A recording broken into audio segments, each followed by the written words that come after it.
ಅಶ್ವಿನಿ ಬಿಟ್ಟರೆ lady contestant ಯಾರು ತುಂಬ ಸ್ಟ್ರಾಂಗ್ ಇದ್ದಾರೆ ಅಂತ ಅನ್ಸುತ್ತೆ ನಿಮಗೆ? ನನಗೆ ಜಾನ್ವಿ ಅವ್ರು ಸ್ಟ್ರಾಂಗ್ ಇದ್ದಾರೆ ಅಂತ ಅನಿಸಿತ್ತು, ಬಟ್ ತುಂಬ ಬೇಗ ಬಂದ್ಬಿಟ್ರು ಜಾನ್ವಿ ಮ್ಯಾಮ್ ಅವರು. ಅದೇ ಜಾನ್ವಿ ಯಾಕೆ ಎಲಿಮಿನೇಟ್ ಆದರು ಅನ್ನೋದೇ ಇಲ್ಲಿವರೆಗೂ ಗೊತ್ತಿಲ್ಲ. ಯಾಕಂದರೆ ಒಳ್ಳೆ ಕಂಟೆಂಟ್ ಕೊಡ್ತಾ ಇದ್ರು, ಅವರ ಮಾತು ತುಂಬ ಚೆನ್ನಾಗಿತ್ತು, ವಾದ ಪ್ರತಿವಾದನೂ ಚೆನ್ನಾಗಿರ್ತಾ ಇತ್ತು, ಪಾಯಿಂಟ್ ಇರ್ತಾ ಇತ್ತು. ಯಾಕೆ ಬಂದರು ಅನ್ನೋದೇ ಎಕ್ಸ್ಪೆಕ್ಟೆಡ್ ದ ಅನ್ಎಕ್ಸ್ಪೆಕ್ಟೆಡ್ ಅಂತ ಹೇಳ್ಬಿಟ್ಟು ಈ ಥರ ಮಾಡ್ತಿದ್ದಾರೆ. ಐ ಡೋಂಟ್ ನೋ, ಅಂದರೆ ಪ್ರತಿ ಸೀಸನಲ್ಲಿ ಒಂದು ಶಾಕಿಂಗ್ ಎವಿಕ್ಷನ್ ಅಂತ ಇರುತ್ತೆ. ಐ ಥಿಂಕ್ ಅರೌಂಡ್ 50-60 ಡೇಸಲ್ಲಿ ಒಂದು ಶಾಕಿಂಗ್ ಎವಿಕ್ಷನ್ ಆಗುತ್ತೆ. ಪ್ರಾಬ್ಲಿ ಆ ಶಾಕಿಂಗ್ ಎವಿಕ್ಷನ್ ಅವ್ರದ್ದಾಯಿತು ಅನಿಸುತ್ತೆ. ಈವನ್ ಸುದಿ ಅವರು ಅಷ್ಟೇ, ಕಾಕ್ರೋಚ್ ಸುದಿ ಅವರು ನನ್ನ ಪ್ರಕಾರ ತುಂಬ ಚೆನ್ನಾಗಿ ಆಡ್ತಾಯಿದ್ರು. ಆ್ಯಂಡ್ ಅವ್ರ ರೈಮಿಂಗಲ್ಲಿ ಕೌಂಟರ್ ಕೊಡೋದು ಇದೆಲ್ಲ ಚೆನ್ನಾಗಿತ್ತು. I don't know, I feel like both of them were deserving. ಅವ್ರು ಅಟ್ಲೀಸ್ಟ್ ಟಾಪ್ 6-7 ತನಕ ಇರಬೇಕಾಯಿತು. ತುಂಬ ಬೇಗ ಬಂದರು. ಐ ಡೋಂಟ್ ನೋ ಮ್ಯಾಮ್, ಒಂದೊಂದ್ಸತಿ ಯು ಫೀಲ್ ಬ್ಯಾಡ್ ಅಷ್ಟೇ.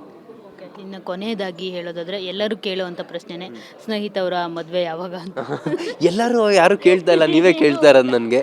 ಐ ಡೋಂಟ್ ನೋ ಮ್ಯಾಮ್, ಅಂದರೆ ನಾನು ಇಂಡಸ್ಟ್ರಿಗೆ ಬಂದು ಈಗ ಒಂದು 4 ವರ್ಷ ಆಗಿದೆ.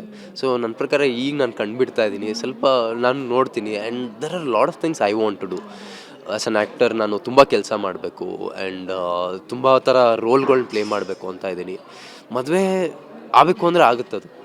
ಅದೇನೋ ಒಂದು ತಿಂಗಳ ಕೆಲಸ, 2 ತಿಂಗಳ ಕೆಲಸ ಮುಗ್ದೋಗುತ್ತೆ. But there are bigger things I want to do. ಮುಗ್ದೋಗುತ್ತೆ, ಅದೇ ಕೊನೆವರೆಗೂ. Yeah, so there are bigger things I want to do. I want to do big cinema. I want to play great characters.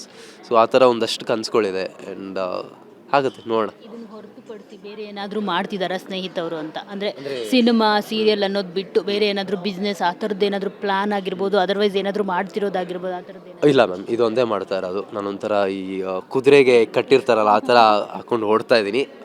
ನೋಡೋಣ, let's see, ದೇವ್ರಿಟ್ಟಂಗಾಗಲಿ. Thank you so much. All the best, ನಿಮ್ಮ life ಒಳ್ಳೇದಾಗಲಿ. ಥ್ಯಾಂಕ್ ಯು. ನೋಡಿದ್ರಲ್ಲ, ಇದಿಷ್ಟು Bigg Boss season 10 ಸ್ಪರ್ಧಿ ಸ್ನೇಹಿತವರ ಮಾತು. ಕ್ಯಾಮ್ರಾ ಪರ್ಸನ್ ಸಂದೇಶ್ ಜೊತೆ ಮಂಗಳರಾಜ್ ಗೋಪಾಲ್, TV9 ಬೆಂಗಳೂರು.